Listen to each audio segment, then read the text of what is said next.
I just want to be able today to share my story. Growing up in the inner city projects of Boston, Massachusetts, I remember the race riots that we experienced there in Boston and how many times my parents would shield us from those kind of negative environments that we continually saw there in Boston. And so as a student, my mom was very concerned, my father and mother were very concerned about us having a good education. So they took us to this place where we could sign up for a desegregated program. And it was there that the level of segregation in Boston was so great that it came to education that they had forced busing. I don't know if many of you all remember that, where they had forced busing in Boston. And it was really, really a controversy because students and children were forced to leave out of their neighborhoods to get a great education. But it was then that a program called METCO started up in 1966. It was the Metropolitan Council for Educational Opportunity. And there it was a voluntary desegregation program designed to eliminate racial imbalance through busing throughout 38 communities. And my mom took us to this program so that we could get a better education. I was so happy about that because I wanted to do better. In our neighborhood, the schools weren't the greatest. And so I was happy about the fact that I was able to be a part of this program. Needless to say that in this program, I was given a white host family.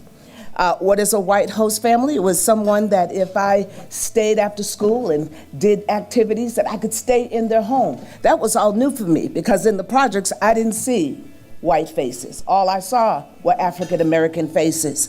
And so I had the opportunity to stay in their home while I was away, involved in after school activities. And if I needed to stay overnight, they made me feel like I was a part of their home.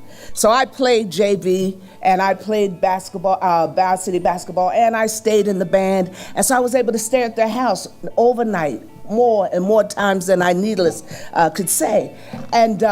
But I thought that they were the kind of people that, could really love them. They're great people. I never saw them every day, but I could love them. Well, it was after a game that I had my first altercation at a school regarding racism. I realized that everybody was not the same.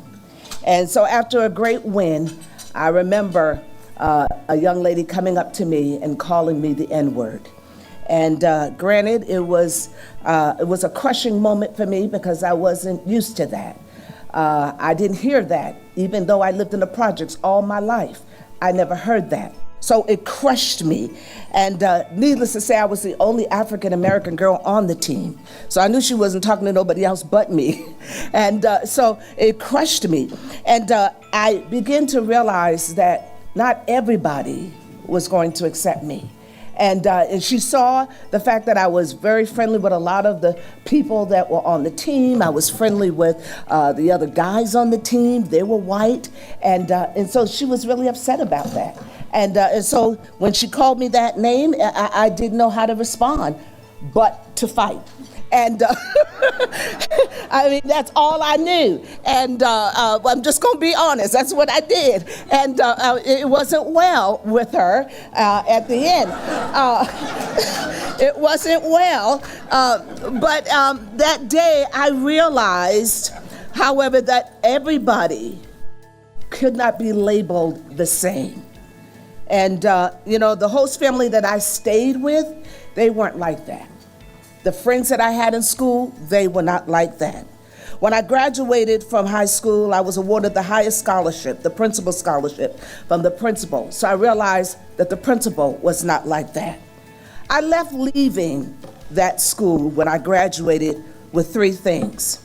I appreciated my parents for allowing me the opportunity to get a better education. And then secondly, the METCO program in itself was a good program, but had some holes like forced busing. Not everyone welcomed desegregation, and not all African Americans were embraced on these campuses. And then number three, when people related to me, like this host family, I realized that my eyes were open to different cultures. And I realized that everybody was not the same. Thank you.